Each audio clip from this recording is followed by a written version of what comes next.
The metro is the beating heart of the city of Paris. Initial construction started in 1898 and Line 1 was completed on the 19th of July 1900. Today the Paris Metro is 136 miles long, has 305 stations and carries 4.5 million passengers every day. Iconic in its design, each metro stop bears a person's name, an event or a landmark that helped shape the France and her culture that we know today. In this podcast, we will take the metro to the Franco-Prussian War, the Revolution, past the French resistance of the 40s, through the victories of Napoleon, and stopping by great intellects, innovators and artists to discover how France and Paris were made and the people that made her. So let's go on a trip through French history, one station at a time. Welcome to Metro Stop Podcast. On the 1st of October 1940, you were promoted to Lieutenant Commander and appointed to the Information Department of the Free French Naval Forces. Your vital task is to discover the movement of enemy troops, the location of the aerodromes and the enemy positions. You lay the foundations for the Resistance First Espionage Network, known as Nemrod. But you didn't know you would be betrayed. This is Metro Stop, and I'm your host, Kelly Blair. Metro station Trinitie D'Estienne D'Orves opened on the 5th of November 1910 in the 9th arrondissement. It was part of the old network of the Nord-Sud Company, so it was then known as Line A. It was changed to Line 12 on the 27th of March 1931. The station is named after Trinity Church, that is situated next to it, and D'Estienne D'Orves, a resistance fighter and the subject of today's episode.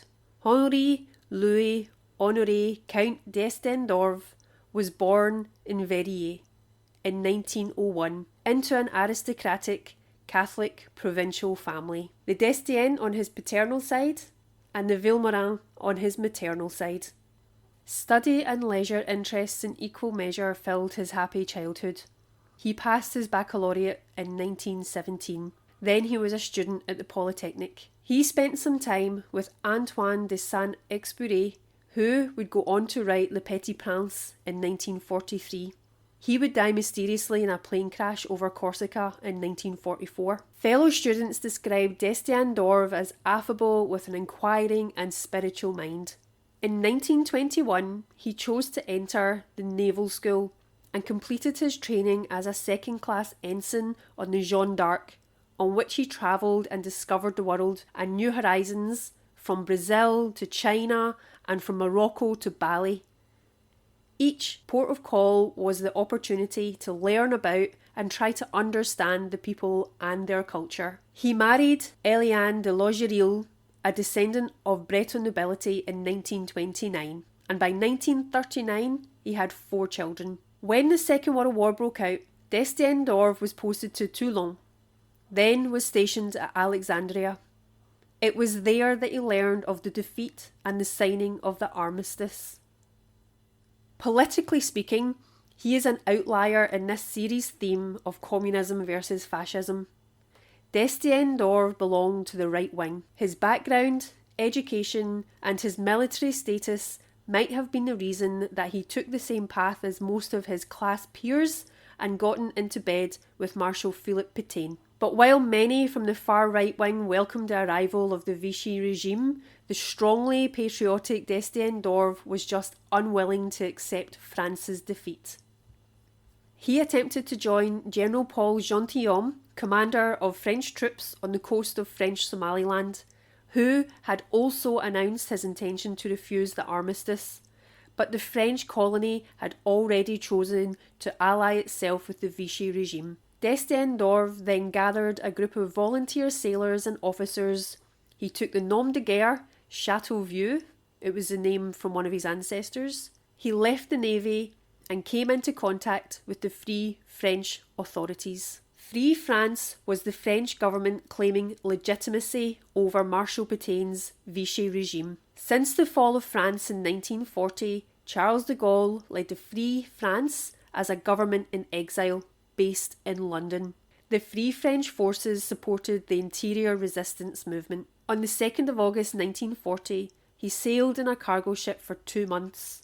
When he arrived in London, he was one of the first resistance men to make contact with Charles de Gaulle on the 27th of September 1940. He was appointed head of the intelligence agency of the Free French General Staff and was then promoted to the rank of Lieutenant Commander in the Free French Naval Forces. D'Estienne D'Orves was based in London, but he would soon want to be in the thick of it, to coordinate his men, establish vital contacts and recruit other agents. So he left England on the 21st of December 1940 on the trawler Marie-Louise from Cornwall.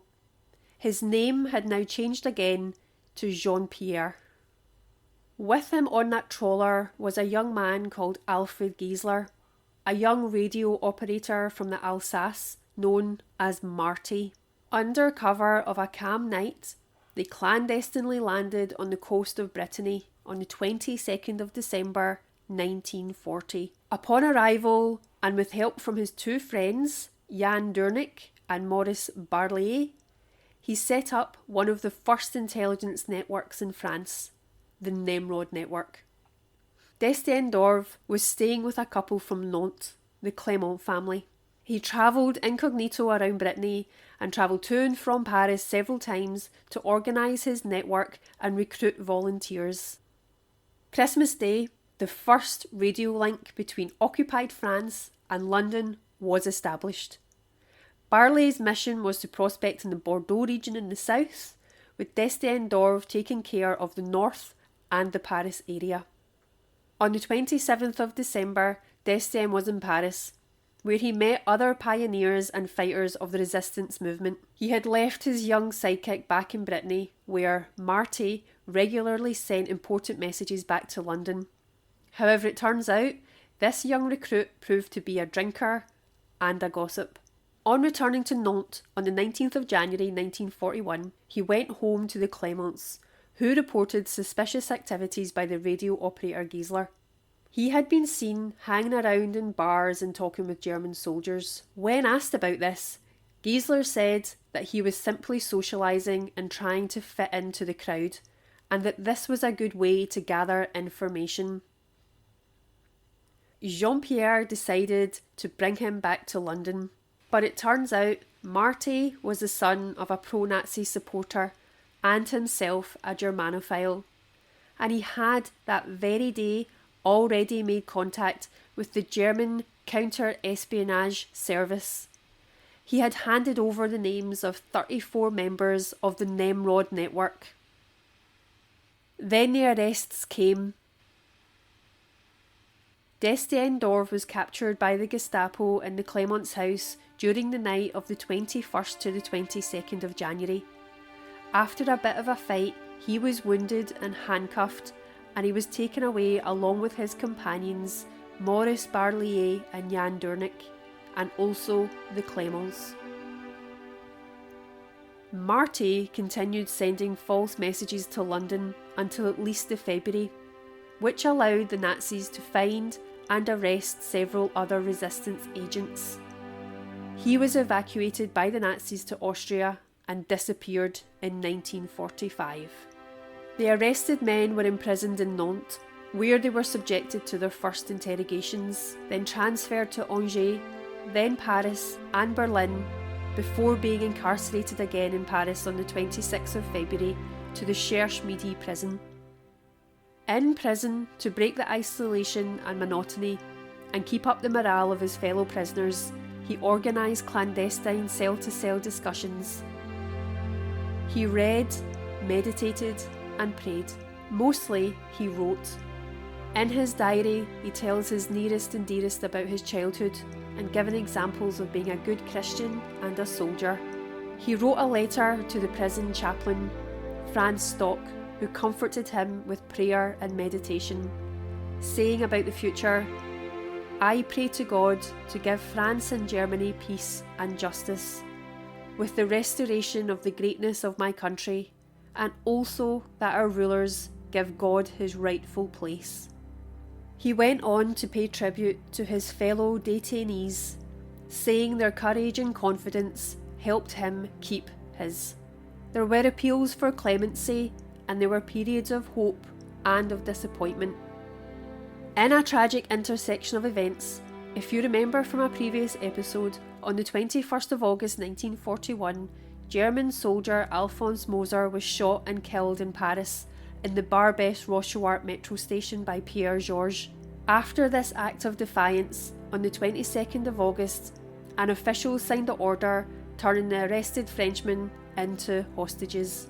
At the same time, the military commander in France, von Strup-Nagel, as we know, used this opportunity to make an example out of the prisoners by executing them. On the 28th of August 1941, the eve of his death, D'Estienne D'Orves wrote to his sister, "Now I'm going to get some sleep. Tomorrow morning we'll have Mass. May nobody seek vengeance for me. I only wish for peace in the newfound greatness of France. Make sure to tell everyone that I am dying for her and for her full freedom, and hope that my sacrifice will be of some use to her. I embrace you with all my everlasting tenderness." It was a sunny morning. In front of the execution post, the naval officer remained steadfast, publicly pardoning his judges. He had written, "Don't hate anyone because of me. Everyone has done his duty for his own country. Learn instead to recognise and better understand the character of France's neighbouring people." At 6:30 a.m, he was shot. D'Estienne D'Orves was at heart a military man and a spiritual man, and he highly valued the duty to obey.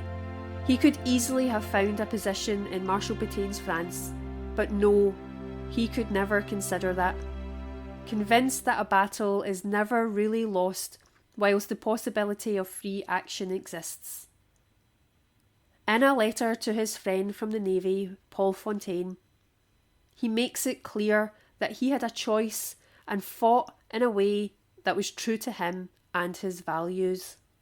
Quote, "To come to France, I had to overcome strong opposition.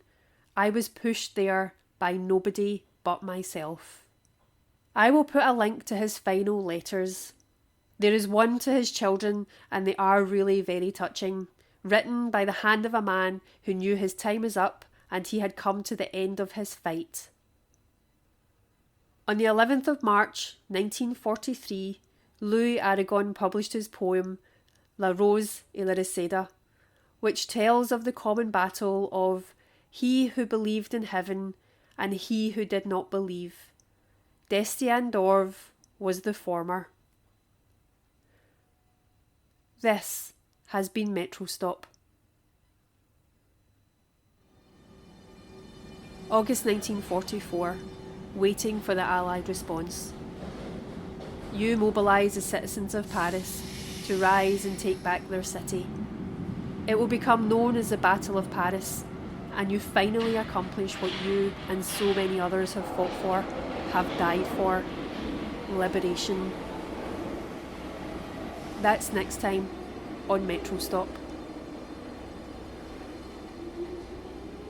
My main sources for this season are the RATP and the website lemetron.fr. Other sources are listed on show notes. Music by Martin Shelkins, and you can contact me at metrostoppodcast@gmail.com.